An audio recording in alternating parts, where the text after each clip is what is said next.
Ikaw pa talagang may ganang magalit? Nung nangihiram ako sa'yo ng sapatos kung ano-ano sinasabi mo sa akin. Tuwing meron ako, gusto mo makuha mo rin. O masigit pa na dapat ang iyo. Pero kapag meron ka naman, tagun-tago ka at ayaw mo ipairam kahit saglit. Lahat na lang pinagdadamot mo. Mula gamit, pagkain, hanggang sa atensyon ng mga tao. Wala naman sana tayong kompetisyon. Pero parang palagi ka nakikipaglaban. Gusto mo, sarili mo palagi ang mas lamang. Ang mas bida. Ang dami mo na sinabi. Para lang sapatos, ganyan mo na ako pagsalitaan? Hindi ako makasarili. Inuuna ko lang ang sarili ko dahil kapag hindi ko yung ginawa, ako naman ang mawawalan at mauubusan. Tungkol lang ba to sa sapatos, ha? Kung sa sapatos lang pala, sana mamaltos yung paa mo kakagamit ng sapatos na hindi naman iyo. Sana maparusahan ka sa sobrang kadamutan mo. Tignan ko na lang kung hanggang kailan ka magiging makasarili. Ang magkakapatid ang isa sa unang dapat na nagtutulungan at nagbibigayan. Hindi nakakabuti ang pagiging madamot. Ngunit para kay Chad, ang pagiging madamot ang nagliligtas sa kanya para hindi maubusan. Kahit na sobra-sobra ang meron siya, ayaw niyang mamigay. Ito rin ang magiging dahilan upang sapitin niya ang isang sumpa na tiyak ay mahihirapan siyang makawala. Mapagtatanto niya pa kaya ang kanyang pagkakamali o hahayaan lamang niyang damahin ang sumpa kapalit ng kanyang pagiging madamot? Kuya, konti lang naman ang hinihingi ko eh. Ang dami naman yung pagkain mo. Babaunin ko lang din sa school. O kaya kahit yan na lang may bawas. O kahit kurot lang para matikman ko lang. Ayoko nga eh. Paborito ko to no. Kaya mauubos ko to lahat. May pera ka naman di ba? Bakit hindi ka nalang bumili ng sarili mong pagkain? Hindi yung hingi ka ng hingi. Para konti lang eh. Ang damot mo talaga no. Di ka naman mamamatay kung ibibigay mo yung kapiraso. Basta bumili ka dun. Hindi ako mamimigay. Niipon ko nga yun kasi bibili ako ng cake ni Lola. Malapit na kaya ang birthday niya. Sino? Si Lola nga. Anong pakialam ko? Ang damot mo na nga, sama pa ng ugali mo. Tingnan mo. Kapag ako naman na may pagkain, sinasabi ko sa'yo, hindi kita bibigyan. Padamutan pala tayo rito ha. Inis lang ang tanging nararamdaman ni Gab habang palabas siya ng kanilang bahay. May kasama pang pagdadabog ang kanyang paglalakad. 3 silang magkakapatid at ang bunso nila ay kasama ng kanilang ama't ina na nasa Samar. Ang tanging kasama lang ng magkapatid ay ang kanilang lola at minsan ay naroon sa bahay ang isa nilang tiyuhin. Pero mas madalas talaga na silang 3 lang ang magkakasama. Kaya nasa poder sila ng kanilang lola ay dahil walang ibang magbabantay sa matanda at para makapag-aral din sila. Kapag nasa Samar sila, hindi sila kayang buhayin ng kanilang magulang sapagkat kakarampot lang ang kinikita ng mga ito. At noon pa man, palagi nang nagbabangayan ang magkapatid lalo na kapag tungkol sa pagkain at ibang bagay na ipinagdadamot ni Chad. Basta kung ano ang meron kay Chad, walang kahit na sino ang binibigyan niya. Ilang araw pa ang lumipas, patuloy na tinitipid ni Gab ang kanyang sarili para lang maipon ang pangarap niyang ibigay na handa para sa kaarawan ng kanyang lola. 4 na buwan pa naman bago dumating ang araw na yon, pero dahil wala naman silang nagiging baon, matagal talaga silang makakapag-ipon. Isang araw, nakita ni Gab ang kanyang kuya na kumakain at nilapitan niya ito. Ya, ano yung pagkain mo? Mukhang masarap yan ha. Bigay sa akin to nung kaklase ko. Masakit kasi yung tiyan niya hindi niya makain. Masarap talaga ha. Tignan mo, may manok pa, tapos kulay yelo yung sinangag. Marami pa yan ha. Hingi ako kuya. Pasubo ako kahit mga 2 subo lang. Di pa ako kumakain eh. Ay, kumain ako pero yung nabili ko lang 2 siomay. Oh, nakabili ka na pala eh. Bakit hihingi ka pa sa akin? Kunti nga lang to eh, kulang pa sa akin to. Doon ka na nga. Lalapit ka lang sa akin para manghingi ng pagkain eh. Huwag mo akong guluhin dito. Hala, okay ba siya oh? 1 subo lang. O kaya akin na lang yung buto ng manok. Konti lang yung kinain ko eh, nagugutom pa ako. Tumigil ka dyan. Akin to. Kala mo yata hindi ako nagugutom eh. Mas matanda ako sa'yo ha, kaya mas marami dapat ang kinakain ko. Maghintay ka na lang, malapit naman na tayo umuwi, di ba? Doon ka na kumain sa bahay. Umupo sa harapan ng kanyang kapatid si Gab at nagbabaka sakali na baka mamigay ito kapag tumingin siya sa pagkain. Pero walang ginawa si Chad. Hinayaan niya lang ang kanyang kapatid na panoorin siya habang inuubos niya ang masarap na pagkain. Nang masimot niya ang baunan, umalis na rin siya agad para isauli yon sa kanyang kaklase. Ang sama ng loob ni Gab hanggang sa makauwi sila sa kanilang bahay. Habang naghahapunan sila ng sardinas, naaalala niya ang tungkol sa manok na inubos lang lahat ng kanyang kuya. Lola, sana makapag-ulam po tayo ng manok, no? O sige, apo ko. Bukas, magluluto ako. Ay, talaga po ba? Yay! Sa wakas makakatim din ako ng manok! Paano yung isa kasi dyan, napakadamot? Di ako nagdadamot. Gutom na gutom lang talaga ako. Alam mo naman na mabilis ako magutom, di ba? Isang subo nga lang ang sinasabi ko, ayaw mo naman. Dami-dami kaya nun. Tapos kahit isang subo ayaw mo. O kaya yung kakaparanggot lang sana na manok. Alam mo naman na paborito ko rin yun eh. Kumain na lang tayo. Huwag na kayo magtalo diyang dalawa. Sige na, bukas kakain tayo ng isang buong manok. Ikaw naman, Chad, huwag ka rin namang magdadamot lalo na sa kapatid mo. Magkapatid kayo, dapat nagbibigayan kayo. Natahimik na lamang ang dalawa sa pangaral ng kanilang lola. Masayang matutulog si Gab dahil naiisip niya na paggising niya kinabukasan ay makakakain na siya ng masarap na manok. Nasa iisang kwarto lang silang natutulog magkapatid. Pero kahit na ganon, kung ano lang talaga ang gamit na meron si Gab, yon ang nagagamit niya. Dahil kahit na hindi naman kailangan ng kanyang kuya, hindi pa rin ito ibinibigay o ipinapahiram sa kanya. Minsan nga ay nais na lamang din ni Gab na gayahin ng kanyang kapatid, pero sadyang hindi niya kayang ipagdamot ang anumang meron siya. Kinabukasan, maagang nagising ang magkapatid. Dahil pareho silang nag-aabang sa manok na lulutuin ng kanilang lola. Hindi rin naman magpapahuli si Chad sa pagpili kung anong parte ba ang mapupunta sa kanya. Halos nag-uunahan ang dalawa papunta sa kusina. Naabutan nila ang kanilang lola na katatapos lang magluto.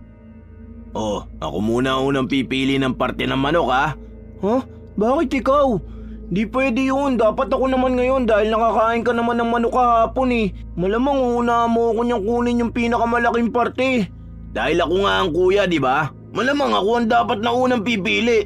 Akin ang mas malaki. Alam nyo mga apo, huwag na kayong magtalo ha. Dahil tig-isang buong manok naman kayong dalawa. Oh, eto na. Huwag nyo na pagtalunan kung kanino ang mas malaking makukuha. Kasi pantay kayong dalawa. La, ano po yan, Lola? Di naman po yan manok eh. Itlog po yan eh. Ay ano bang mangyayari sa itlog kapag napisa na siya? Hindi ba magiging manok? O bago pa siya naging manok, nailuto ko na. Ayaw nyo ba yan na tag-isang buong manok kayo? Si Lola naman eh. Napapanaginipan ko na nga na kumakain ako ng manok tapos ipapaulam niyo po pala sa amin itlog. Ano ba naman yan? Aba, huwag ka nang magreklamo dyan dahil ang mahalaga may nakakain ka. Ang ibang kabataan nga dyan, kahit itlog hindi makakain dahil walang pambili. Dapat palaging nagpapasalamat sa kung anong meron sa inyong harapan. O sige na, tara na, kumain na tayo ng tagi-isang buo nating manok. Hindi mawari kung matatawa ba ang dalawa o maiiyak sila sa nakikita nila. Iba ang kanilang inaasahan.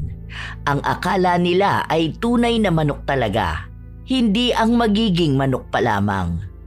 Pero nangako naman ang kanilang lola na kapag bibisita sa Sabado ang kanilang tiyuhin, sasabihin niya rito na manok na lamang ang ulamin nila. Ilang araw pa ang nakalipas, nagpatuloy ang buhay ng magkapatid at ang palagi nilang pagtatalo sa iba't ibang bagay. Isang araw, kinakailangan ni Gab ng gagamitin niya para sa susunod na klase. Kaya lumapit ulit siya sa kanyang kuya.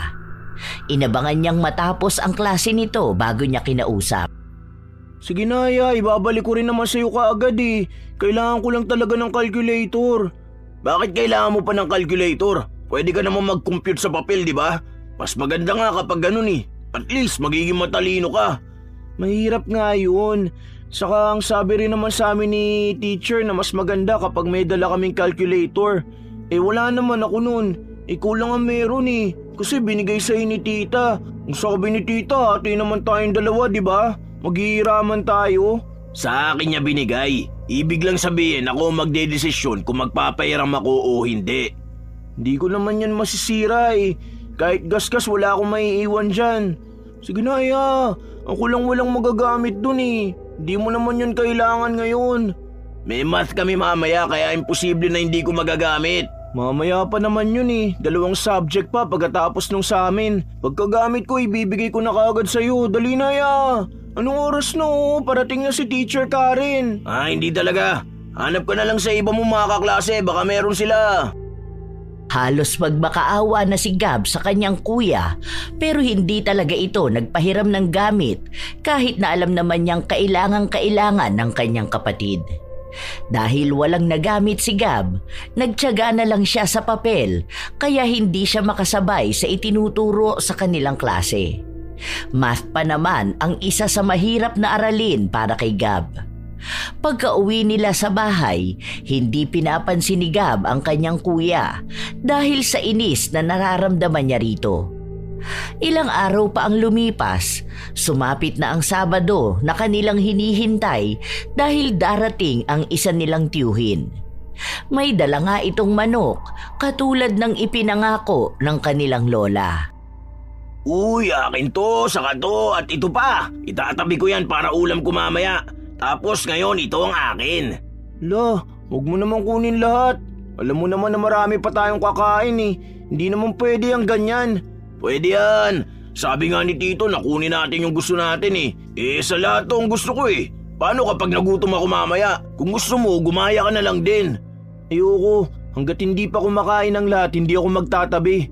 Baka mamaya si Lola naman ang walang ulamin. Dapat kuya kapag ganyan iniisip mo rin ang ibang tao.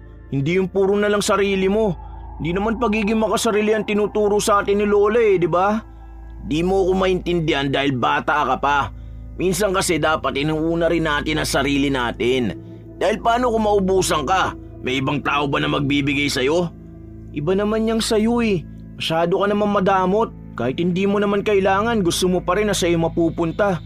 Tapos kahit na saglit lang hihiramin ang gamit mo, ayaw mo. Tapos kahit konti lang ang hihingin sa pagkain mo, ayaw mo rin mamigay. Habang nagrereklamo si Gab, bigla namang dumating ang kanilang tiyuhin at lola. Hindi alam kung ano ang pinagtatalunan nila pero pinagsabihan silang dalawa. Habang kumakain na sila, tinitipid ni Gab ang manok na nasa kanyang plato. Kakapiraso lang ang kinakain niya sa bawat malalaking subo ng kanin. Nang wala na ang kanin at malaking porsyento pa ng manok ang natitira, napansin ito ng kanyang kuya na marami pa ang kanin sa plato pero naubos na ang ulam. Akin na lang to. Ubus naman na kanin mo eh. Hindi mo na kailangan ng ulam. La, kuya naman. Kaya nga tinitipid ko yan kasi gusto kong papakin eh. Akin na yan. Meron ka naman na kanina eh. 2 pa nga inulam mo tapos may tinabi ka pa. Mais ka nga dyan. Huwag ka madamot. Konti na lang din naman to eh. Hindi mo ba nakikita na wala na akong ulam? Ano bang gusto mo? Kakainin ko lang tong kanin? Di ka man lang maawa sa kapatid mo. La, kinagatan pa talaga oh. Ano ba naman yan? Parang tanga talaga siya eh. Alam naman na nga na kanya-kanya tayong ulam. Di ko naman kasalanan na naubos mo na ulam mo eh. Akin yan eh. Di ka na nga kumakain, di ba? Wala ka ng kanin oh. Paulit-ulit na lang. Wala na, oh. Nalawayan ko na. Oh.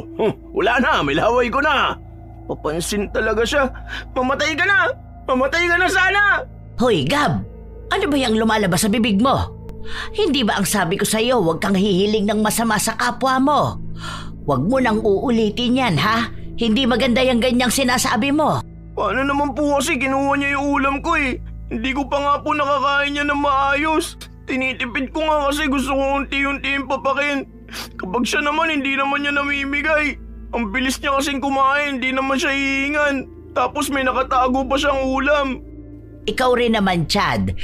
Huwag mong aagawan ang pagkain ng kapatid mo o ang ibang tao, lalo na kung meron ka naman na. Mas lamang pa nga ang nakuha mo kaysa sa kanya eh. Baguhin mo yung ganyang ugali dahil baka pagdating ng araw, ikaw rin ang magsisisi. Paano naman po kasi, Lola? Wala na nga po akong ulam oh. Hindi pa po ba siya maawa sa akin? Sinabi ko na nga na dalawa yung sayo kanina, di ba? Parehas pa malaki yung mga yun. Inaabangan mo lang yung sa akin eh. Para ikaw lang ang makinabang sa lahat. Hindi natapos na maglabas ng hinaing si Gab sa kanyang kapatid. Hindi lang usapan tungkol sa manok ang sama ng loob na nailabas niya, pati na rin ang sa calculator na hinihiram niya na kung sana pinagbigyan siya ay hindi siya babagsak sa klase. At sinabi niya pa ang iba pang hinanakit niya sa ginagawang kadamutan at kasakiman ng kanyang kuya. Hanggang sa natapos ang buong maghapon, masama pa rin ang loob ni Gab. Halos gusto na sana niyang bumukod at iwan ang kanyang kuya kung kakayanin lamang sana ng kanyang edad na mabuhay sa malayo. Sa paglipas pa ng mga araw, palagi pa ring nagbabangayan ang magkapatid dahil sa naiibang ugali ni Chad. Hanggang sa sumapit na ang kaarawan ng kanilang lola, kulang pa ang pera ni Gab para sa pangbili niya ng cake. Kaya ang tangi na lamang niyang malalapitan ay ang kanyang kuya. Ambag mo na lang yung kulang na 80 para makabili na ako ng cake bago tayo umuwi. Ang laki naman ng ambag ko. Bakit 80 pa? 480 yung cake. Tapos 400 lang meron ako. Kinulang yung naipon ko eh. 80 na nga lang, ayaw mo pa? Makikikain ka rin naman ng cake eh. Wala akong 80. Mga ano lang, 30. Imposible na wala kang pera. Nakita kaya kita nagbibilang ng tigbe 20 mo. May nakita pa akong 50. Para naman to kay Lola eh. Pang-celebrate lang ng birthday niya. Wala na nga siyang ibang handa dahil yung ihahanda niya sana binigay niya sa atin pambayad sa school. Huwag ka na magkuripot dyan. Noong una ay ayaw pa ni Chad maglabas ng pera, pero sadyang makulit at mapilit ang kanyang kapatid. Labag man sa kanyang kalooban, inabot niya ang hinihinging ambag ni Gab. Kahit na nakauwi na sila, paulit-ulit niyang sinasabi na dapat malaki ang parte niya sa cake dahil malaki ang naiambag niya. Hinahayaan na lang siya ng kapatid na magsalita dahil kahit naman wala siyang ibigay na pera, malaking parte pa rin naman ng cake ang kukunin niya. Masaya si Gab habang hawak niya ang cake ng kanyang lola. Happy birthday po, Lola. Ikaw ang may birthday pero ako po ang may wish. Sana po humaba pa ang buhay niyo. Happy birthday, Lola. May ambag ako sa cake ha. Akin yung banda dun sa gilid, yung maraming icing. Si Kuya hindi makapaghintay eh. Hindi pa nga nagbo-blow ng candle si Lola. Pinapaalala ko lang. Huwag na kayong magtalo mga apo ko dahil kayo lang din naman ang kakain yan. Hindi naman ako masyado sa matatamis na pagkain. Pero maraming salamat at naalala nyo pa rin akong bigyan. Nakakatuwa naman kayo mga apo. Siyempre naman po, La. Ang sabi ng mga tito nyo, sa linggo na lang daw ako hahandaan kasi nga may mga pasok sila. Pupunta sila rito sa linggo, mag-o-order daw yata ng pagkain. Uy, wow! Yan ang gusto ko! Kaya natutuwa ako ngayon dahil hindi ko inaasahan na may pa-cake pa kayo. Sige na po, La. Mag-wish ka na po. Ang wish ko, sana ang dalawa kong apo na ito ay matigil na mag-away. Sana makita nila ang halaga ng isang kapatid, ang pagtutulungan at ang pagbibigayan. Yun lang ang wish ko palagi. Hindi pa ni Maribel ang kandila at doon na nagmadali si Chad na kumuha ng parte niya. Malaki sa akin ha, may ambag ako dyan. Parehas lang tayo may ambag, Kuya. Umayos ka naman. Huwag ka masyado magalaw. Para ka naman mauubusan yan eh. Hala, kinuha pa lahat ng icing. Paano pa kaya namin makakain to? Habang nagrereklamo ang binatilyo, hinawakan siya sa kamay ng kanyang lola at tiningnan siya nito na para bang sinasabi na hayaan na lamang niya ang kanyang kuya. Dahil ayaw naman ni Gab na mahaluan ng pag-aaway ang espesyal na araw ng kanilang lola, ay hinayaan na lang niya si Chad na kumilos na para bang nasa gyera siya at ayaw maubusan ng pagkain.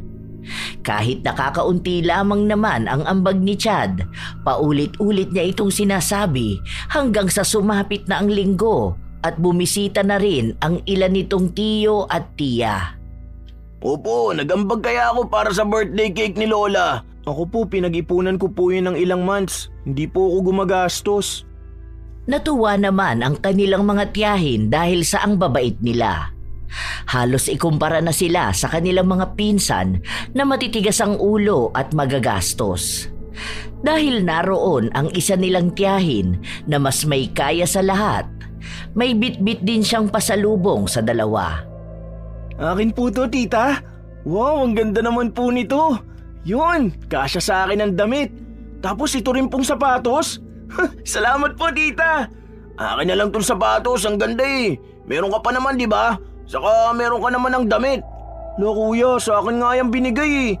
May bag naman at relo na binigay sa'yo ah. Mas marami nga yan, 4 yung binigay sa'yo, sa akin 2 lang. Gusto ko nga rin to sapatos eh. O sige, akin na lang yung relo. Ayoko nga. Binigay ito sa akin ni tita eh. Basta sa akin itong sapatos na to. Mas bagay ito sa akin eh. Saka mas matanda ako sa'yo ha. Dapat gamitin mo yung pinaglumaan ko. Kapag mga bago, dapat ako muna. Pinaglumaan eh, kahit nga hindi na magagamit, ayaw mo pa rin ipamigay. Akin na kasi yan, kuya. Dapat makontento ka sa kung anong ibinigay sa'yo. Hindi yung kukunin mo pa, pati yung sa akin. Inaawat na lang silang dalawa para hindi na matuloy ang kanilang pagtatalo. Sinabi na lang ng tiyahin nila na ipaubaya na ni Gab sa kanyang kuya ang sapatos dahil pwede naman niya itong hiramin kapag kailangan niya. Pero kahit na hindi sumagot si Gab, alam niya sa kanyang kalooban na kahit nabubulok na ang gamit ng kanyang kuya ay hindi pa rin ito magpapahiram. Nang kinahapunan noon, dumating na ang order nilang handa ni Maribel at habang nagdarasal sila, pasimple nang nagtatabi ng lumpia si Chad sa kanyang plato. Kaya nang kukuha na sila, kakaunti na lang ang nasa lagayan. Dahil medyo malayo si Gab, naubusan siya. Ayaw naman niyang manghingi sa kanyang mga tiyahin dahil nakikita niya na tag-iisa lang sila. Hanggang sa makita niya ang kanyang kuya na nakaupo at tambak ng pagkain ang plato. Pengin naman ako isang lumpia. Wala na dun eh, naubusan ako. Bakit kasing bagal mo ha? Huwag ka kasing kukupat-kupad kapag ganyan. Tignan mo nga sina tito, wala rin sila nakain na lumpia. Dapat sakto lang kasi kinukuha mo, lalo na kung may mga tao ring hindi pa nakakakain. Hindi ko naman kasalanan na hindi sila nakakuha eh. Kaya mo na, okay lang yan. Sila pwede naman bumili ng ganito eh. Minsan nga lang ako makakain ng lumpia oh. Kahit na natatakam ang binatilyo sa kinakain ng kanyang kuya, hinayaan na lamang niya ito. Palagi na lang masama ang loob ni Gab sa kanyang kuya na para bang ayaw na rin niya itong maging kapatid. Ilang araw pa ang lumipas, nakita na lamang ni Gab na suot ng kanyang kuya ang bagong damit na bigay sa kanya. Kuya, ano ba naman yan? Bakit mo naman ginamit yan? Hindi ko pa nga yan nasusuot eh. Iramin ko lang naman dahil lalabas ako. Hindi ka naman nagpaalam sa akin eh. Saka ang dami mo dyan damit. Yan na nga lang yung matinukong damit gagamitin mo pa. Huwag ka madamot ha. Kapag nangihiram sa'yo ang kuya mo, dapat palagi ka nagpapairam. Huwag mo akong pinagdadamutan dahil baka kapag tumanda na tayo, wala kang makuhang tulong mula sa akin. Ikaw tutulong? Kailan ka pa tumulong ha? Talaga bang wala akong naitulong sa'yo? Last month, nagpatulong ka sa akin maggupit ng mga nasa brochure dahil kailangan nyo yata yun sa scrapbook project nyo, di ba? Oh, tulong na yun. Dapat magpasalamat ka. Tuwing tutulong ka, kailangan may sumbat din eh, no? Last month pa yun. Bakit? Ilan na ba naitulong ko sa'yo nitong mga nakaraan, ha? Ah, ganon. Gusto mo pala ng sumbatan? Umiinit na ang tensyon sa magkapatid at dahil naririnig sila ng kanilang lola, lumapit ito sa kanila para awatin sila. Hindi ba kayo nagsasawa na palagi na lang kayong nag-aaway na dalawa? Paano ba naman kasi yan si Gab, Lola? Walang ibang ginawa kundi ang punahin ako. Tapos hihiramin ko lang naman tong damit niya dahil gagala kami ng mga kaibigan ko. Ayaw niya pang ipahiram. Ibabalik ko rin naman to sa kanya mamaya eh. Paano naman po kasi la? Alam na nga niya na hindi ko pa yan nagagamit eh. Gusto niya kasi siya na lang palagi ang makikinabang sa lahat ng bagay. Di naman ako madamot. Nagpapahiram naman ako, nagbibigay ako. Pero kapag siya, ang dami niya pa sinasabi. Tapos hindi rin naman magpapahiram. Bakit mo nga naman kasi ginagamit yung damit niya, Chad? Ang sabi po kasi ni tita na maghiraman na lang po kami. Hindi ibig sabihin na yon ang sinabi ng nagbigay sa inyo. Hindi nyo na rin gagalangin at re-respetuhin ang may-ari ng gamit, di ba? Maano man lang sana na magpaalam ka ng maayos. Hindi naman madamot ang kapatid mo, basta ayusin mo lang ang pagsabi sa kanya.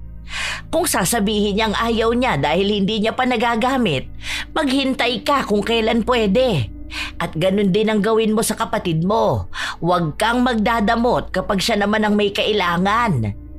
Alam mo, dadalawa lang kayong magkakampi sa ngayon. Mga bata pa lang kayo, ganyan na kayo mag-usap at magtalo. Paano na yan kapag tumanda na kayo? Ha? Paano kung ang isa sa inyo nakakailangan ng tulong, pero dahil parehas kayong nagdadamot sa isa't isa, hindi na kayo tutulong? O kung tutulong man kayo, may kasunod na yung walang katapusang sumbatan. Oh, narinig mo na ba ang sinabi ni Lola, Gab? Sana naiintindihan mo yun, di ba? Na maging mabuti kang kapatid. Sige na, alis na ako. Napailing na lamang si Maribel habang nakikita niya ang kanyang apo na lumalabas ng bahay. Mukhang kahit na anong sabihin niya, hindi siya pakikinggan ni Chad. Dahil ang uunawain lamang nito ay kung ano ang bagay na makakatulong lamang para sa pansarili niyang kapakanan. Gusto ko pa naman suotin yun sa linggo kapag nagsimba po tayo. Tinatabi ko nga po yun eh. Unawain mo na lamang ang kuya mo, apo. Hindi naman din yan makikinig sa akin eh. Hanggang kailan ko naman po siya uunawain? Nakakasawa na po siyang kasama. Sana iba na lang ang kuya ko eh. Sana hindi na lang siya. Lahat na lang kasi ng gamit ko gagalawin niya. Tapos kapag gamit naman niyang gagalawin ko, babatukan niya ako o kaya sisigawan kasi nagagalit siya. Kapag magpapaalam naman ako, ayaw niya rin. Kapag ako bawal, tapos kapag siya okay lang palagi. Huwag kang magsasalita ng ganyan sa kapatid mo, ha? Alam mo, darating din ang araw na mapagtatanto niya na mali ang mga ginagawa niya. Hayaan mo, darating din ang araw na yon. Basta, ayaw na ayaw kung magsasalita ka ng masama sa kuya mo o sa kahit na sino, ha? Lalo na yung sinasabi mo kapag nagagalit ka. Yung pahiling-hiling mo na mamatay na siya. Sa totoo lang, naiintindihan naman kita dahil nadadala ka ng damdamin mo. Pero apo, may mga damdamin at salita na maaaring magkatotoo. Ang tawag doon ay sumpa. Huwag na huwag kang susumpa sa isang tao dahil maaari ding pagsisihan mo yon. Umiyak lang ng umiyak si Gab dahil iniisip niya pa rin ang damit na sinuot ng kanyang kuya. Pero dahil mas mahaba at mas malawak ang pangunawa ng binatilyo, pinatawad na lamang niya ang ginawa ng kanyang kuya. Isang hapon, nang umuwi siya at balak na maglaba, napansin niya ang bago niyang damit na merong mantsa. Ala, matatanggal pa kaya to? Ano ba naman kasi to si kuya? Ang dugyot naman niya magdamit. Palibasa hindi sa kanya kaya hindi niya rin iniingatan eh. Lumabas ang binatilyo para puntahan ang kanyang kuya na nasa labas ng bahay habang kasama ang iba niyang mga barkada. Kuya, bakit naman ginanito mo tong damit ko? Kabago-bago lang nito eh. Ikaw lang ang gumamit tapos mukha ng basahan. Kung sana alam mo naman na may ganito na, sana binabad mo na o kaya nilaban mo na. Di ko naman sinasadya yan. Kasi may pinahawak sa akin na parts ng motor yung tropa ko eh. Nadikit ko pala sa damit na suot ko, kaya yan. Grasa ba to? Parang ano naman to si kuya? Inayaan pa matuyo ng matagal. Sana pag uwi mo, binabad mo na agad. Di na to matatanggal. Wala na, mukha na tong basahan. Hindi ko man lang nagamit. Kaya mo na, bigay lang naman yan sa'yo eh. Saka ka namang hinayang kapag ikaw na ang bumibili ng gamit mo. Sa susunod na balik ni tita, magbibigay naman yun ulit ng damit sa'yo. O kaya yung mga ayaw ng mga pinsan natin. Minsan binibigay nila sa atin yun, di ba? Palibasa, hindi sa yung gamit kaya ganyan ka. Kapag nangiram ka lang, ingatan mo naman. Kapag gamit mo nasira o nagasgasan, para kang dragon magalit. Tapos kapag sa akin, dapat okay lang. Hindi ganon. Sinabi ko na nga na hindi ko sinasadya, di ba? Kung alam ko na may grasa yun, sana hindi ko na hinawakan. Hindi ko naman kontrolado yung ganyan. Para kang tanga dyan, ang daldal mo. Bakit hindi mo nilaman agad? Binabad mo na lang muna sana. Kung hindi ko pa makikita, hindi mo sasabihin. Tumigil ka nga dyan ha, bastos ka. Ganyan ka kumausap sa kuya mo? Kala mo naman talaga may malaki kang ambag. Pareho lang naman tayong umaasa sa mga kamag-anak natin. Saka mo ko artehan dyan sa mga gamit mo kapag pera mo na ang ginagastos mo pambili. Aba dapat ikaw rin alam mo kung anong limitasyon mo. Hindi pwede na palagi ka na ng pagpapasensyahan dahil lang mas matanda ka. Ayusin mo rin yung sarili mo. Napakadamot mo rin kaya dapat pinagdadamutan ka rin eh. Dahil parehas na galit ang magkapatid ay nagpang-abot sila. Nagsuntukan sila sa harapan ng bahay habang ang mga tropa ni Chad ay nanonood lang sa kanilang dalawa. Walang umaawat. Sa halip ay mas lalo lang pinapainit ang awayan ng magkapatid. Matagal nang nagtitimpi si Gab sa kanyang kuya kaya hindi na niya napigilan ang sariling labanan nito. Ilang sandali pa, dumating ang kanilang lola para awatin sila. Ano bang pinagagagawa ninyong dalawa, ha? Ganyan ba kayo kapag wala ako sa bahay? Palagi na lang kayong nag-aaway. Ano? Gusto niyo na ba magpatayang magkapatid? O siya, halik kayo sa kusina, naroon ang kutsilyo. Paano ba naman kasi ang bastos na yan? Bigla na lang susugod sa akin dito tapos magagalit. Paano namang hindi magagalit sa'yo? Ikaw na nga nakagawa ng mali, ikaw pang galit. Hindi ka man lang humingi ng sorry. Ano bang dahilan kaya nagpapatayan kayo, ha? Tungkol na naman ba saan? Paano po Lola, itong damit na iniram niya sa akin, hindi ko na magagamit dahil may mantsa na. Hindi na po itong matatanggal. Hindi ko nga sinasadya, di ba? Hindi mo ba maintindihan yun? Magagamit mo pa rin naman yung pambahay eh. Dapat ba ang pambahay mo magandang damit?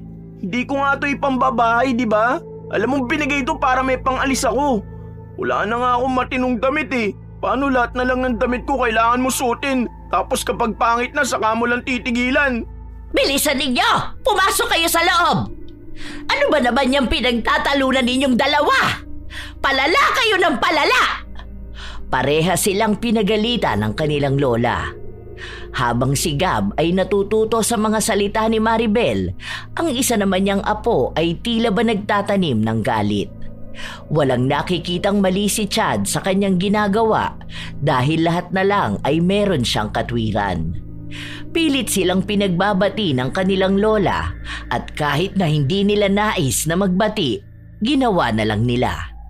Dahil alam nilang may kaparusahan na ipapataw sa kanila kapag pareha silang nagmatigas. Sa paglipas muli ng mga araw, may mga pagtatalo pa rin ang magkapatid, lalo na kung tungkol ito sa pagiging madamot ni Chad. Isang araw, kinausap na naman ni Gab ang kanyang kuya para sa isang pakiusap. Ayoko nga, minsan ko lang nagamit yun. Di ko naman yun masisira eh. Kailangan ko lang naman ng masusuot na sapatos para sa sports fest. Sasali-sali ka kasi ng basketball tapos wala ka naman pala magagamit na sapatos. Sa susunod, huwag ka na magpresenta kung hindi ka naman kumpleto ng gamit mo. Eh gusto ko nga maglaro ng ganun eh. Luma na yung sapatos ko. Kita mo naman na tanggal na yung nasa ilalim. Di ba ang sabi ni tita maghiraman tayo ng sapatos? Kung ikaw nga sinira mo yung damit ko. Ayos, di mo na makalimutan yun ah. O edi ako naman ang pahiramin mo, di ba? Hindi yung puro na lang ikaw ang nakikinabang. Kung di ko naman kailangan, di naman ako manghihiram sa'yo eh. Bakit hindi ka manghiram sa mga kaibigan mo? Hindi naman magkakasukat yung mga paa namin eh. Nakakaya naman kung sa ibang tao pa ako hihiram kung meron naman sa'yo. Bakit ba kasi ayaw mo ipahiram yan? Susumbong kita kay tita. Dahil nga bago lang yan. Baka maluma mo lang yan kapag nag-basketball ka. Bahala ka dyan. Basta hindi kita pahiramin ng sapatos. Mamaya maapakan lang nila yun eh. Kahit na anong pakiusap ni Gab, ayaw talaga siyang pahiramin ng kanyang kapatid. Dahil nalalapit na ang araw ng kanilang laro, naiisipan na niyang umatras. Pero bago niya gawin yon, kinausap niya ang kanyang lola na baka maaaring hiraman siya nito ng sapatos. Lalo na sa mga pinsan nila na may kasukat siya. Ginawa naman yon ni Maribel. Isang hapon, umuwi siya na may bitbit. Ano yan, La? Sa kapatid mo ito. Kay Gab? Bakit po? Ano meron? Ano po bang laman yan? Kasi nagpapahanap siya sa akin ng mahihiraman ng sapatos para dun sa, ano ba yun? Sports fest niya raw. Ngayon, pumunta ako sa pinsan yung si Carl. Sakto naman na may sapatos daw siyang nabili online. Kaso na mali siya ng size. Ibabalik niya raw sana. Pero dahil nasabi ko na kailangan ng kapatid mo, ayun, ibinigay na lang niya sa akin. Ay, nasaan ba si Gab? Patingin nga po ako ng sapatos, La. Ibinaba ng matanda ang kanyang bitbit at hindi naman nag-aksaya ng panahon ang binatilyo na buksan ito. Wala si Gab dahil umalis ito para sa pagsasanay nila. Nang makita ni Chad ang klase ng sapatos na ibinigay sa kanyang kapatid, nakaramdam siya ng inggit. Bakit si Gab lang ang binigyan ng sapatos, La? Ang ganda po nito, oh.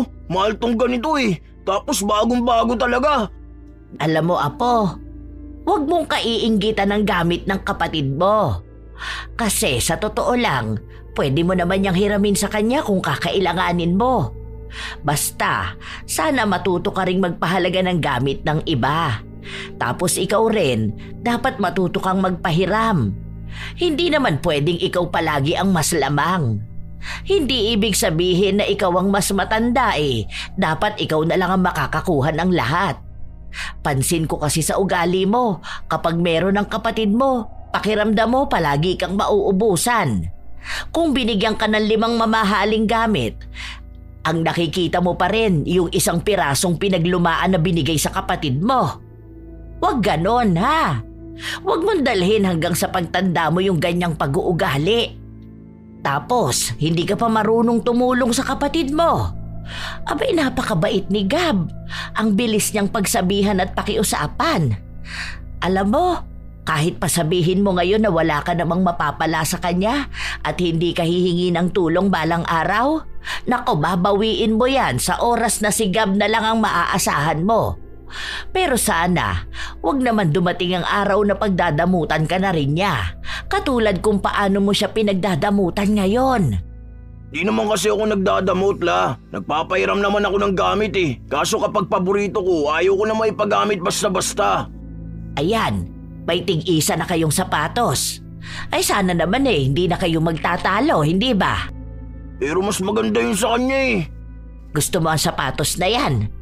Ay sige, nasa na sapatos na bigay sa'yo ng tita mo? Ipapalit natin. Ayoko, La, gusto ko rin yun eh. Ipapahiram ko na lang sa kanya yun. Pero sa akin pa rin yun at itong bagong sapatos. Ay hindi pwede ang ganyan.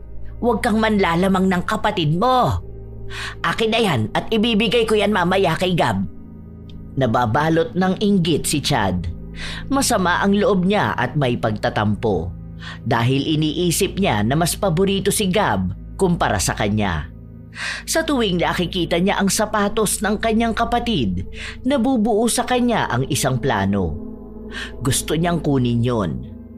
Buwan na ang lumipas hanggang sa sumapit na ang araw na maglalaro na sina Gab. Maagang umalis ang kanyang kuya dahil may aasikasuhin pa raw ito sa kanilang paaralan. Matapos magbihis ng binatilyo, hinanap niya ang kanyang sapatos na nasa ilalim lang ng higaan. La, nakita niyo po ba yung sapatos ko? Naku, hindi. Abay, saan mo ba inilagay? Ang natatandaan ko, nasa ilalim lang po yun ng higaan namin eh. Nandito po yung karton kaso wala naman yung sapatos. Baka naman inilabas mo na. Sandali, eto ang walis. Tingnan mo at baka nasuksok dyan sa dulo. Wala po talaga eh. Wala, nasa naman na yun? Di pa naman pwedeng mawala yun. Ano pong gagamitin ko? Anong oras na po? Ay, nasa naman yun napunta? Ay, baka naman napansin ng kuya mo. Asaan na ba si Chad? Wala na po siya, kanina pa siya umalis. Ang napansin kong suot niyang sapatos yung bigay sa kanya ni tita. Naku naman, ano ba to? Hindi pwedeng mawala yun, wala akong magagamit. Patuloy silang naghanap ng isang bagay na hindi naman nila makikita sa loob ng bahay. Pawis na si Gab sa kahahanap pero wala siyang napala. Hanggang sa dumating na ang kanyang mga kasamahan at sinusundo na siya. Sinabi niya sa mga ito na nawawala ang kanyang sapatos at baka hindi siya makasali sa laro. May dalang isa pang sapatos ang kaibigan niya pero maliit yun at hindi masyadong kasya sa kanya.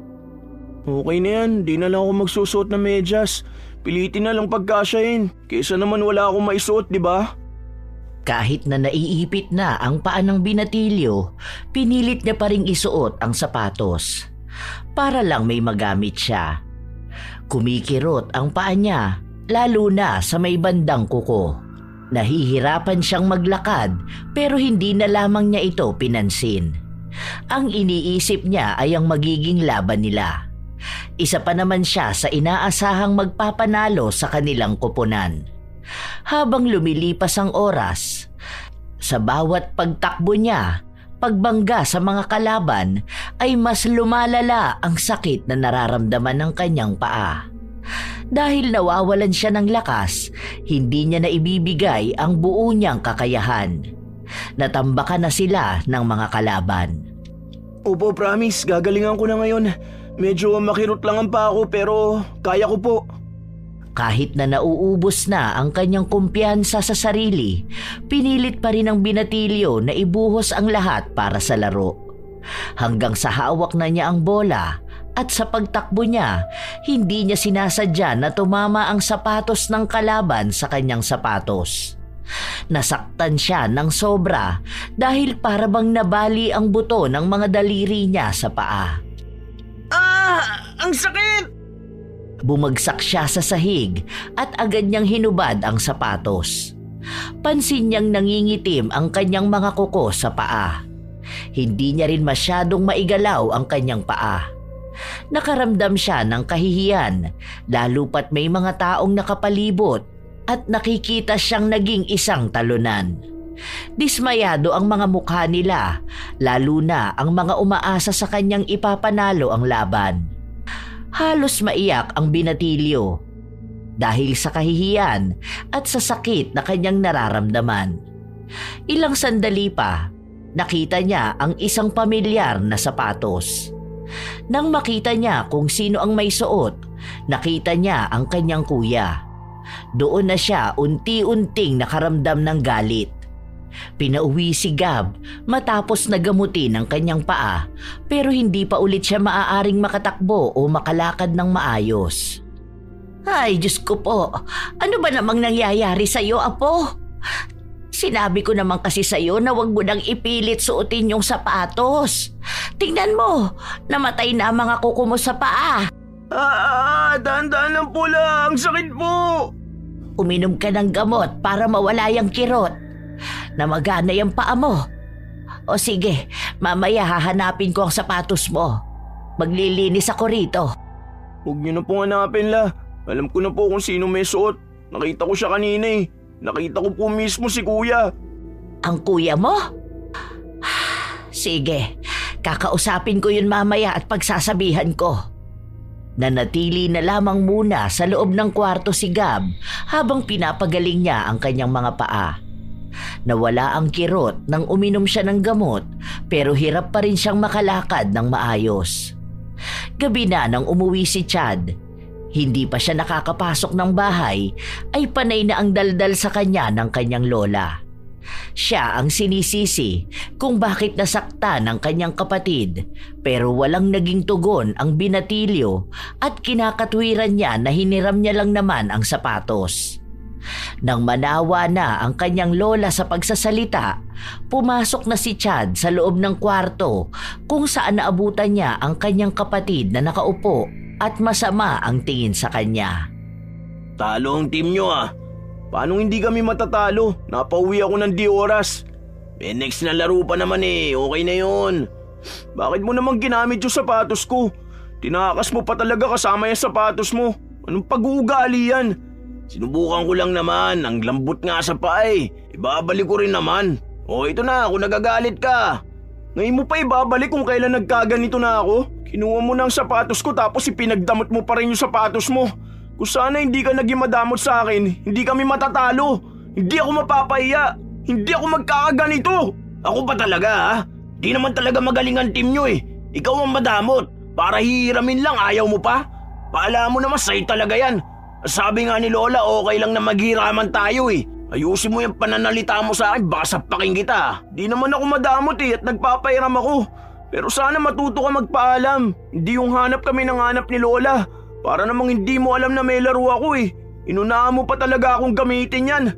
Ayan na nga, di ba? Pinabalik ko na sa'yo para matigil ka na sa kangangawa mo dyan parang bata. Ikaw pa talaga may gana magalit? Nung nangihiram ako sa iyo ng sapatos kung ano-ano sinasabi mo sa akin. Tuwing meron ako gusto mo makuha rin. O masigit pa dapat ang sayo. Pero kapag meron ka naman tagun-tagu ka at ayaw mo ipahiram kahit saglit. Lahat na lang pinagdadamot mo. Mula gamit, pagkain hanggang sa atensyon ng mga tao. Wala naman sana tayong kompetisyon eh. Pero parang palagi ka nakikipagdaigan. Gusto mo sarili mo palagi ang mas lamang, ang mas bida. Ang dami mo na sinabi. Para lang sapatos ganyan mo na ako pagsalitaan. Hindi ako makasarili. Inuuna ko lang ang sarili ko dahil kapag hindi ko yung ginawa, ako naman ang mawawalan at mauubusan. Tungkol lang ba to sa sapatos ha? Kung sa sapatos lang pala sana mamaltos yung paa mo kakagamit ng sapatos na hindi naman iyo. Sana maparusahan ka sa sobrang kadamutan mo. Tignan ko na lang kung hanggang kailan ka magiging makasarili. Buong puso ang panunumpa ni Gab sa kanyang kuya. Nawala na sa kanyang isipan ang mga payo ng kanilang lola na wag magbibitaw ng masamang salita laban sa mga taong kinagagalitan nila. Dahil na rin sa sobrang sama ng loob ni Gab, hindi na sila nagpapansinan ng kanyang kuya kahit pa nakatira sila sa iisang bubong. Kahit na magkasalubong sila sa labas, hindi na sila nagkikibuan. Para bang nagtitiis na lamang siya hanggang wala pa ni isa sa kanila ang handang umalis at magpakalayo-layo. Isang Sabado, dumating ulit ang kanilang tiyahin. May dala itong mga gamit na padala ng kanyang asawa na nasa ibang bansa. Pinapili niya ang magkapatid kung ano ba ang gusto nila. Kunin nila kung ano ang sa tingin nila ay magagamit nila at iwan sa kahon ang hindi. Apo, bakit hindi ka pa maghalongkat? Ito tingnan mo. Bagay sa iyo tong pantalon na to. Hindi ba ganito ang gamit ng mga kabataan ngayon? Uy, ang ganda niyan la. Akin na lang po yan. Sa kapatid mo nga ibinibigay ko. Mamaya na lang po ako la. Yung maiiwan po, yun na lang po ang pagpipilian ko. Uy, ang ganda ng sandals na to ah. Di ba ito yung ginagamit kapag may mga hiking? Original pa Akin na lang to ta. Baka kasi biglang magkayayang umakyat ng bundok ang mga tropa ko eh. Nakatitig lang si Gab sa kanyang kuya na halos kunin na ang lahat. Nang matapos ito, saka naman siya pumili. Pero nang makita niya ang isang maliit na bag, kinuha ito ni Chad at sinabi na gusto niya rin yon at hindi niya lang napansin. Okay na po tong 3 damit. Salamat po tita. Ayun lang ang meron tita. Wala na bang iba? Hindi ka na nga nagpasalamat, naghahangad ka pa ng iba? Kung may iba pang ibibigay malamang para naman sa mga kamag-anak natin. Di lang naman tayo ang dapat binibigyan. Kaya nga sabi kunin lang yung kailangan kasi yung iba ganun din ang gagawin. Bakit? Kailangan ko naman itong mga to Ang gaganda Nice! Kahit na maraming nakuha si Chad, nagkaroon pa rin siya ng interes sa nakuha ng kanyang kapatid. Tinitingnan niya kung alin sa mga damit na yon ang gagamitin niya. Dahil magaling na rin naman ang paa ni Gab, nakakapaggala na ulit siya. Nang minsan siyang lumabas ng bahay, ginamit ni Chad ang isa niyang damit. Uy, ayos to Pumuti ako sa kulay ng damit. Ganito talaga mga bagay sa akin eh. Di ko lang to kinuha dahil akala ko hindi kakasya sa akin. Nasaan ba yung sapatos ni Gab? Lahat ng suot ng binatilyo ay gamit ng kanyang kapatid. Lumabas siya kasama ang kanyang mga kaibigan. Dahil hindi niya sapatos ang kanyang gamit, kung maglakad siya ay ginagasgas niya talaga ito. Hindi siya umiiwas sa mga basa na maaaring makasira ng sapatos. Naaapakan din ang mga kaibigan niya pero hindi siya nagagalit. Naiisip niya na kung luluma man yon o masisira ay hindi naman kanya. Habang naglalakad-lakad siya, nararamdaman ni Chad na parang nagsusugat ang kanyang paa. Naisip niya na baka naninibago lang siya. Nang makauwi siya, wala pa rin si Gab, kaya hindi nakita ang ginawa niya. Aw! Ang di naman nasugat na to! Namaltos naman agad! Saglit ko lang naman ginamit ah! Binaliwala ng binatilyo ang nangyari sa kanya dahil alam niyang gagaling din naman yon kaagad. Ngunit sa mga araw na lumipas, lumala ang simpleng sugat. Dati ay nasa kanyang sakong lang ang sugat na hindi nagtagal ay napunta na rin sa halos kabuuan ng kanyang paa. Minsan, kumakati rin ito kaya kahit napigilan niya ang kanyang sarili, hindi niya sinasadya na makamot ito lalo na kapag siya ay natutulog. Dahil wala na silang pasok sa klase, palagi na lamang nasa loob ng bahay si Chad. Lola, sandali lang! Ang sakit po ng ginagawa niyo! Dahan-dahanin niyo naman po, parang kinakayod niyo naman ang lamang ko eh! Hindi pwedeng pababayaan ka na lang. Hindi inaalagaan ng sugat Kung una pa lang kasi ginamot mo na ito, hindi na magiging ganito kalala. Kaso Lola, masakit po talaga eh! Ang init pa niyang tubig na pinagbababaran! Aray ko! Huwag mo akong aartehan, Chad. Umayos ka dyan, ha? Ilapag mo yung paa mo. Pinahanap ko pa ng dahon ng bayabas ang kapatid mo para lang pakuluan ko at nang gumaling na yung sugat mo. Ininom mo na ba yung gamot mo? Hindi naman po gumagaling kahit inumin ko yun eh. Lola, huwag mo nang ganyanin. Pwede naman po yan nakababad eh. Bakit kailangan pa ikuskus yan dahon? Aray ko, wala naman pong ganyang ginagawa ang mga doktora. Mas marunong ka pa sa akin. Nung kapanahunan namin, kahit na anong sugat nagagamot ng mga herbal. Isa pa, mas mainam ang ganito. Bahalang magpunta sa doktor. Kagagaling lang natin doon pero niresetahan ka lang naman. Tapos yung pinapahid, wala namang epekto. Tiisin mo to. Mangiyak-ngiyak ang binatilyo habang kinakayod ng kanyang lola ang sugat niya gamit ang dinikdik na dahon. Pero kahit na anong gawin nila, hindi talaga natutuyo ang sugat ni Chad. Hindi na rin siya makalakad ng maayos. Kahit pagpunta sa banyo o kusina, kailangan pa siyang alalayan. Mabuti na lamang at naroon si Gab na aalalay sa kanya. Isang hapon, habang nasa sala si Chad, may nagpaabot ng handa sa kanila. Dahil siya lang ang mag-isa na nasa bahay, inilapag na lang niya ang pagkain malapit sa kanya. Nasa labas si Gab habang naghahanap ng mga dahon na pwedeng makapagpagaling sa sugat ng kapatid. Habang si Maribel naman ay kumuha ng padala ng kanyang anak para makabili ng gamot ni Chad. Uy, ang sarap yata ng spaghetti ah. May cake pa. Wow, nice one. Ako lang mag-isa rito kaya ako lang ang uubos nito. Marami-rami rin ang pagkain na dapat ay sasapat sa kanilang tatlo kung hindi lang niya pinipilit ang sarili na maubos ang pagkain. Halos nagmamadali rin niyang inubos ito, lalo na nang naririnig na niya ang boses ng kanyang kapatid na kinakausap ang mga kaibigan nito na sumama sa kanya para maghanap ng mga dahon. Sakto na pagpasok ni Gab sa bahay, nalunok na ni Chad ang huling pagkain na nasa plato. Nakita pa ng binatilyo na inilapag ng kanyang kapatid ang plato na pinagkainan nito. Ano yung kinakain mo, ya? Wala. Bigay lang ng kapitbahay. Birthday yata. Ano yan, spaghetti, ganun? Wala na ba? Wala na, naubos ko na. Kunti lang naman yun eh. Nagugutom na ako tapos wala naman kayo. Kaya inubos ko na lang agad. Di ko naman alam na darating ka na eh. Kala ko kasi mamaya pa. Di ka man lang nagtira kahit konti. Alam mo naman na paborito ko yung spaghetti. Sana man lang hinati mo na lang, di ba? Sana habang kinakain mo yung bigay sa'yo, naisip mo rin naman ako, kaya si Lola. Ang init-init sa labas oh. Kung saan-saan na nga ako nagpunta para lang makahanap nito mga dahon na ginagamit pambabad dyan sa paa mo. Tapos muntik pa ako makagat ng aso. Di ko nga alam na darating ka na, di ba? Pero alam mong uuwi pa rin naman ako eh. Pwede naman niyang itabi mo dyan hanggang sa makauwi ako. Sabihin mo hindi na nagbago yung ugali mo. Hindi lang ako naaawa kay Lola, hindi ako kukuha ng mga dahon eh. Hayaan ko talagang mabulok yung paa mo. Sama mo, napakadamot mo talaga kahit na kailan. Wala kang konsiderasyon sa mga taong nakapaligid sa'yo. Gusto mo kunin talaga lahat. Gusto mo kapag may ibinigay, iyo lang talaga.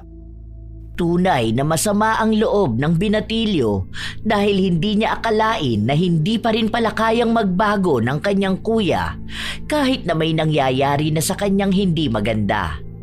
Pero kahit na ganoon si Chad, hindi pa rin nawala ang pag-aalala ng kanyang kapatid sa kung ano man ang nararamdaman niya. Sa paglipas kasi ng mga araw, hindi pa rin gumagaling ang sugat sa paa ng Binatilyo. Ang dami na nilang ginawa. Kung ano-ano na ring gamot ang iniinom ni Chad. Halos lahat na nga yata ng klase ng herbal ay nagamit na nila pero wala pa ring epekto. Ayoko na ng ganito. Sobrang sakit talaga. Tapos hindi ko alam kung gagaling pa ba ako o hindi na. Tapos ano na mangyayari sa akin kapag hindi na ako gumaling? Hindi baka sa bahay ka na lang forever. Di ka nakakatuwa ah. Ano bang gusto mo? Malamang hindi ka naman nakamugagaling eh. Ano pa bang pwede mong gawin? Di ka naman pwede sa labas. Ewan ko kung hindi lang awin yung sugat mo, di ba? Saka makakapag-aral ka pa ba? Makakapunta ka pa ba sa school? Eh sinong bubuhay sa akin kung hindi ako makakapagtrabaho? Wala. Sino bang tingin mo?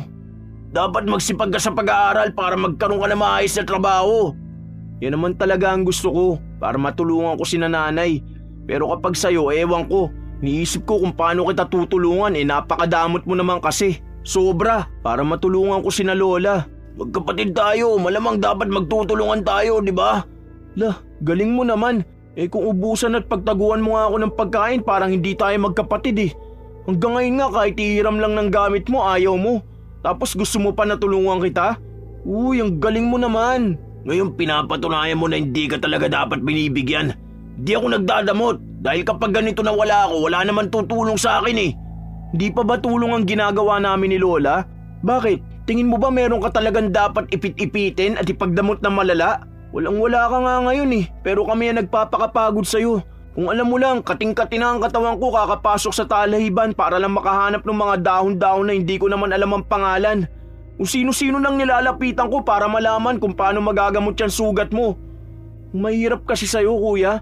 Akala mo responsibilidad ka ng lahat ng tao sa paligid mo. Ni minsan nga hindi kita narinig na nagpasalamat man lang sa amin ni Lola eh. Hindi porkit hindi ka gumagaling, ibig sabihin kulang na kami sa effort. Baka kasi ikaw mismo ang kulang maka-appreciate. Gusto mo kasi palaging higit pa. Baka sa sobrang makasarili mo yan. Sinarili mo na lang din talaga yung sakit mo. Hindi nakakibo ang Binatilyo sa sinabi sa kanya ng kanyang kapatid.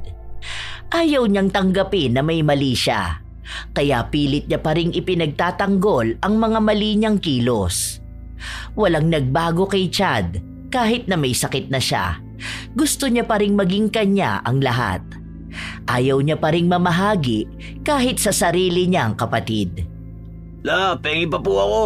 Damihan niyo o akin na lang po kaya lahat yan. Aba hindi pwede. Kailangan nating tirhan ng kapatid mo. Alam mo namang paborito niya ang buko pay eh. Okay lang po yan la. Huwag mo po yung intindihin. Pwede namang ulit siyang kumain ito kapag nagbigay ulit ang kapitbahay natin eh. Saka po, ilang slice lang ang nakain ko eh. Sige na. Hindi pwede. Itatabi ko na yung 2 slice para sa kanya. Ito na lang pagkain ko ang kainin mo. Huwag lang ito sa kapatid mo. Ilang beses na kitang pinagsasabihan sa ganyan mong ugali ha? Palagi kang takot maubusan. Siyempre, hindi naman pwede nagpapauli. Kailangan maaga para hindi nalalamangan ng iba. Hindi ibang tao ang kapatid mo. Dapat ikaw mismo bilang kuya, alam mo kung paano magbabahagi sa kanya. Hindi mo siya kalaban sa lahat ng bagay. Dapat kayo ang magkakampi. Dapat iniisip mo kung paano ka makakapagbigay sa kapatid mo, hindi kung paano mo siya mauubusan.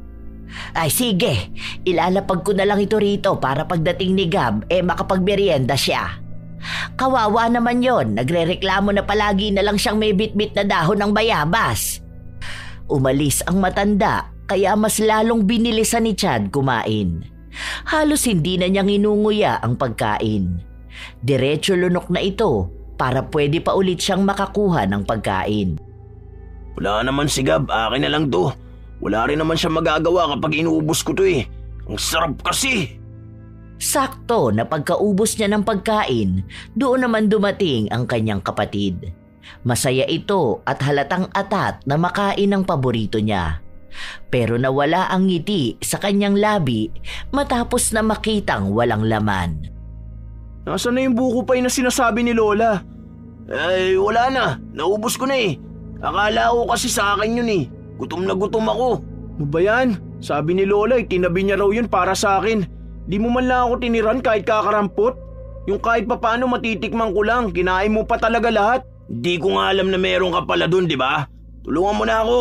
Gusto ko na magpahinga sa kwarto. Ewan ko sa'yo. Bahala ka dyan sa buhay mo. Kung nakakaya mo mabusog ng hindi iniisip na may kapatid kang gusto rin makakain, sana kaya mong buhatin yung sarili mo papunta sa kwarto. Di na kita tutulungan. Bahala ka. Kahit anong mangyari, hindi na kita asikasuhin. Sa sobrang sama ng loob ni Gab, agad siyang lumabas. Naiiyak na rin siya sa iba't ibang klase ng emosyon na nararamdaman niya. Pagod, gutom, galit, lahat na nagsama-sama. Nakita siya ng kanyang lola kaya agad siyang nilapitan nito. Dapat kasi kapag alam niya na para sa iba yun, hindi na niya kukunin. Pero na nga siya eh, pinagdamot na nga niya yung pagkain niya eh. Tapos ipagdadamot niya pa rin yung pagkain na para sa iba. Ayoko na siya makasama la. Napapagod na po ako sa ugali ni kuya. Pasensya ka na, apo. Dapat yata itinago ko na lang ang pagkain mo para hindi niya nakuha. Hayaan mo, kapag may pera ako, ibibili na lang kita tapos itatago na lang natin. Ayoko naman po maging mukhang madamot. Kaya ayoko na mga ganyan na tago-tago. Dapat kasi magbago ng ugali ni kuya eh. Nakakasawa kaya yun. Tapos hindi naman din siya makatulong sa bahay. Dagdag lang din siya sa alagain eh. Nakakainis talaga. Habang nag-uusap ang maglola ay nakaramdam sila ng malakas na pagyanig ng lupa. Nataranta ang mga tao sa malakas na lindol, lalo na't may mga lumang bahay sa paligid nila na gumuho. Nagsimula ng magtakbuhan, magsigawan at mag-iyakan ang mga tao. Lahat sila ay hindi mapakali. Pati na rin ang maglola ay hindi na alam ang kanilang gagawin. Hanggang sa naisip ni Gab ang kanyang kuya. Lola, si kuya! Sandali lang! Kahit na delikadong pumasok sa loob ng bahay nila dahil may mga napapansin na silang mga bitak sa pader, ay pumasok pa rin sa loob si Gab. Hindi siya aalis hanggat hindi niya naililigtas ang kanyang kapatid. Naabutan niya si Chad na nasa sahig at naipit ang binti niya ng nahulog na pader. Bumagsak na rin ang kalahati ng bahay nila, kaya kung magtatagal si Chad sa loob ng bahay, maaari siyang malibing ng buhay. Tulungan mo ako, Gab! Ang sakit na ba ako! Pumasang ka na lang sa akin, kuya, para makalabas na tayo! Hirap na hirap si Gab na tulungang mailabas ang kanyang kuya. Ilang beses pa siyang nadapa pero hindi yun naging dahilan para sumuko siya. Nailabas niya si Chad hanggang sa makapunta sila sa mas ligtas na lugar. Base sa mga naririnig nila, maraming mga natabunan ng mga gumuhong bahay. Kaya lahat sila ay takot na takot. Nang tumigil ang lindol, sakalang may tumulong sa kanila para dalhin sila sa evacuation center. Kung saan doon muna sila mananatili, lalo pat hindi pa sigurado kung may kasunod pang mas malakas na lindol. At ang iba sa kanila, wala na ring mga bahay dahil nagiba na. Habang nakaupo sina Chad at Maribel, ay pinag-uusapan kung saan na sila titira dahil wala na rin ang bahay nila.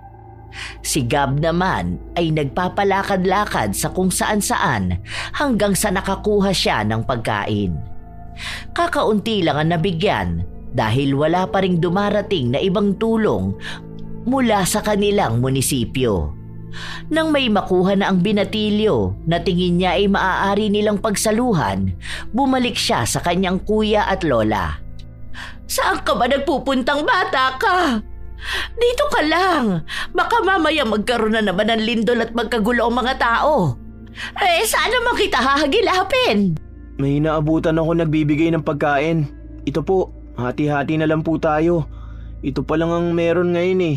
Nakipag-agawan pa ako, yung iba kasi hindi nabigyan. Wala pa raw pinapadalang pagkain para sa atin. Pero okay na rin to kahit paano. Para lang malamnan ng mga sikmura natin. O ito po sa'yo la. Tapos hati tayo rito sa isang tinapay kuya. Maliit na tubig lang din po ang nakuha ko eh. Konting tiis lang po ah. Salamat Gab. Konti lang to eh. Bakit hindi mo na lang kinain? Alam ko na gutom ka rin. Hindi naman ako makakakain na maayos kung alam kong hindi pa kayo kumakain. Parang hindi ko kaya lumunok ng pagkain nun. Habang naiisip ko na wala kayong makakain. Saka pare-pareho tayong gutom. Salamat talaga. Naiisip mo pa rin ako kahit na may pagkakataon ka na sana makakain ng pansarili mo. Talagang nagawa mo pa akong bigyan kahit nakakarampot na pagkain ang hawak mo. Siyempre kapatid kita kaya iisipin pa rin kita. Di naman kasi ako madamot kuya. Kung anong meron ako gusto ko na meron din kayo. Kaya kahit kakapranggot na tinapay lang to handa akong magbigay. Dahil kung ano yung meron ako gusto ko meron din kayo. Ngayon apo, siguro naiintindihan mo na ang ibig kong sabihin. Nasasako na mo malalaman kung gaano kahalaga ang isang kapatid at kung bakit hindi ka dapat nagdadamot sa kapwa mo para hindi ka rin nila pagdadamutan kapag nangangailangan ka na ng tulong. Opo, tama nga po kayo. Sorry po. Sorry Gab. Lalo na kapag palagi kita inuubusan ng pagkain o kaya pinagdadamot ko sa iyo yung mga gamit na meron ako. Hindi ko tinatanggap na makasarili pala talaga ako eh. Hanggang sa dumating na ang ganitong panahon, nakakailanganin ko pala talaga ng tulong. Sorry ah. Pangako, kapag naging maayos na ang lahat, hindi na ako magiging madamot. Alam ko na ang ibig sabihin ng pagtulong, pag-aalok at pagbibigay. Hindi maganda ang nangyaring sakuna pero maganda ang naging dulot nito para mapagtanto ni Chad ang mga kamalian na nagawa niya. Dahil may sakit siya, hindi pa rin siya makapaglakad. At kung hindi dahil sa kanyang kapatid, marahil ay malilibing siya ng buhay. Dahil nasira ang kanilang bahay, nakituloy muna sila sa iba nilang kamag-anak habang ang mga tiyuhin nila ay nag-ambagan para maipaayos muli ang bahay. Mas matibay na ang pundasyon. Nang makabalik sila sa dati nilang bahay, ipinakita na talaga ni Chad ang pagiging kuya niya at ang pagbabago niya.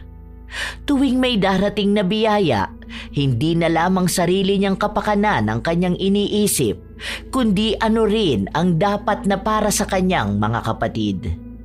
Matagal na panahon din ang inabot bago tuluyang naghilom ang kanyang sugat sa paa. Palagi siyang tinutulungan at inaalagaan ng kanyang kapatid. Hindi nila alam kung paano nagsimulang matuyo ang sugat na yon, pero alam nilang malaki rin ang naitulong ng kanilang mga dasal. Ang dati niyang ugali na naging dahilan kaya siya naisumpa ng kanyang kapatid ay nabago na niya. Sa paggaling niya, isa itong senyales ng panibagong buhay. Ipinangako niya rin na hindi na ulit siya babalik sa pagiging madamot at makasarili. Nang sumapit na siya ng tamang edad at nagkaroon na ng trabaho, doon niya mas lalong nabigyan ng magandang kahulugan ang pagiging mabuting kuya at mapagbigay na kapatid. May pasalubong ako. Ito ang paboritong buko pie ni Gab. Wow, ang galing ah. Alam na alam mo talaga kuya kung anong gusto ko. Aba, syempre naman. Ako pa ba makakalimutan ko? Ilang slice sa akin dito? Ilan sa'yo, La? Aba, isa lang ang kaya ko. Isa kay Lola, di may 7 pang maiiwan. 4 sa'yo, kuya, tapos 3 sa akin. Ating kapatid, ah. Itong isa na sobra, hatiin pa natin. Oh, inagatan ko na, ah. Iyon na tong kalahati pa. Ating kapatid na yan. Ibig sabihin, pantay. Kuha ka ng ruler para makita kung pantay talaga. Naging masaya sila dahil sa malaking pagbabago ni Chad. Dahil natuto na rin siyang tumulong, pati ang isa pa nilang kapatid na nasa probinsya ay tinutulungan na rin niya.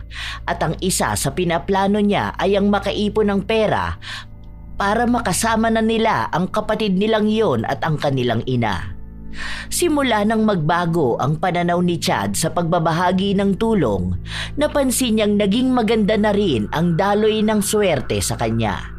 Hindi katulad noon na tila ba may nakaharang sa lahat ng kanyang ginagawa.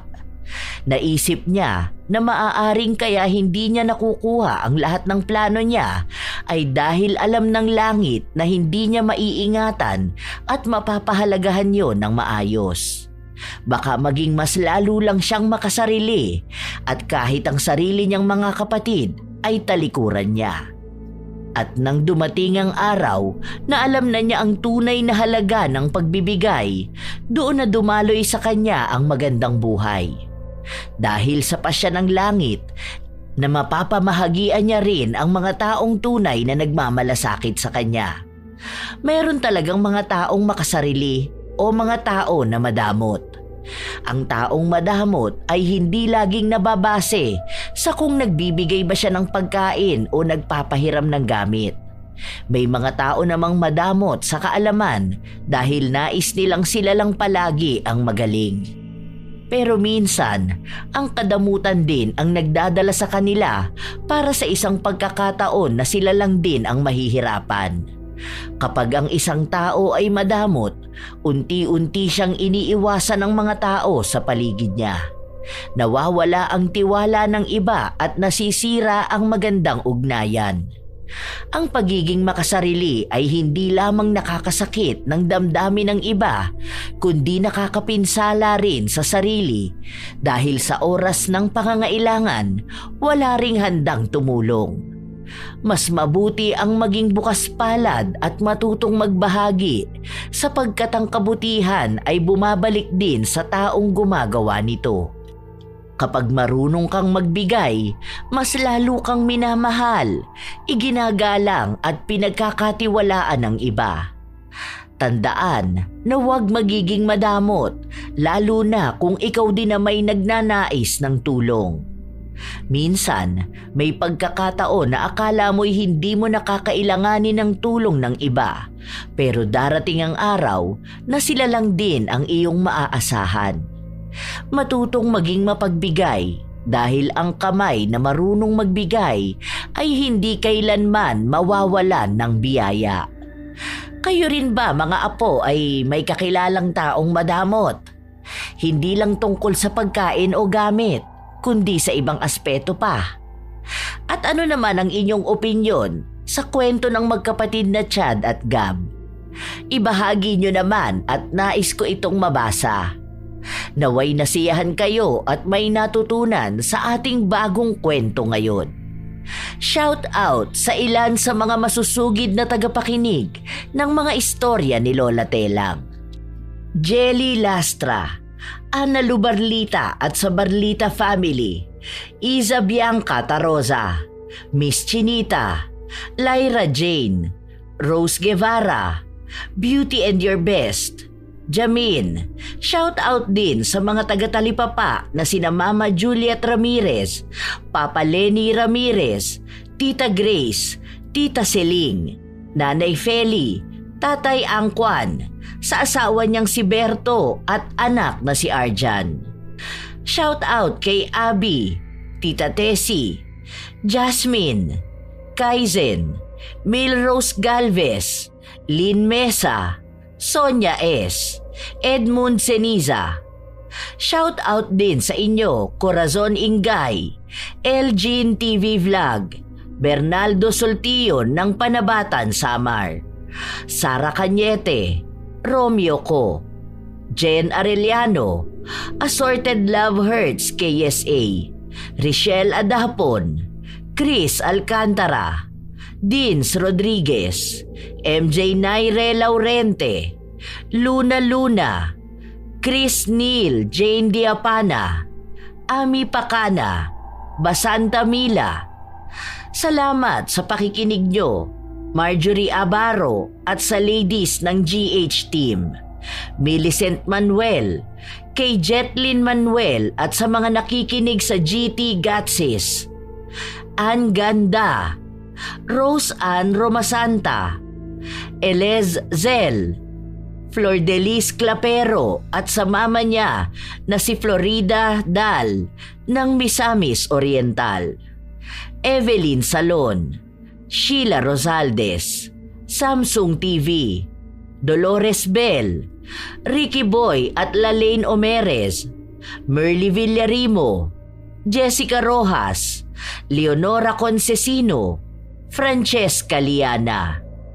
Shout out sa inyo, Beth Mercado, Elizabeth Hardenil, Hayashi J. Megan, Evelyn Reyes, Elizabeth Dunca, Chat Advincula, Vivienne Baterbonia, Jerlyn Arbado, Lynn Caones, Neri Uy, Jenna Nolasco, Laika Reyes, Tutsi Roll, Florence Hervasio, Ami Gay Escalon Molly, Kimberly Pahadan. Shout out sa mga solid kong apo na sina Sydney Crosswind at sa kanyang anak na si Chrisine Lane Bandoho, Supladang Pasaway, Lovely Rose Roa at Princess Rain Roa Alawami, Kimpoy Feliciano, Hazel Fiesta, Marida Lightworker, Gia Gigi, Francisco Neng, Jeremy Saranillo Francisco, Matt Sarol, Mel Santarita, Esteli Reyes at sa Reyes family ng Marikina City, AJ Chua, Vicky Yabut, Roy Lacandalo, Josefina Fuelias, Febe Rañada, Mike James Tapak, Will Maleses, Leonisa Cobo, Lurian Vitalicio, Jenny Suzuki, Raquel Hasegawa and to her husband Mitsuru, Maria Lee Nakagawa,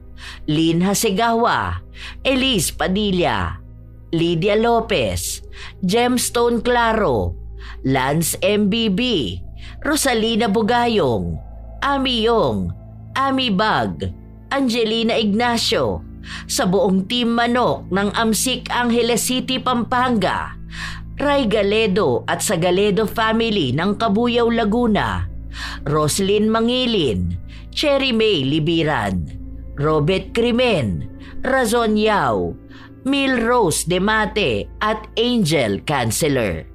Ito ang inyong Lola Telang at maraming salamat sa walang sawa ninyong pakikinig at pagsuporta, mga apo.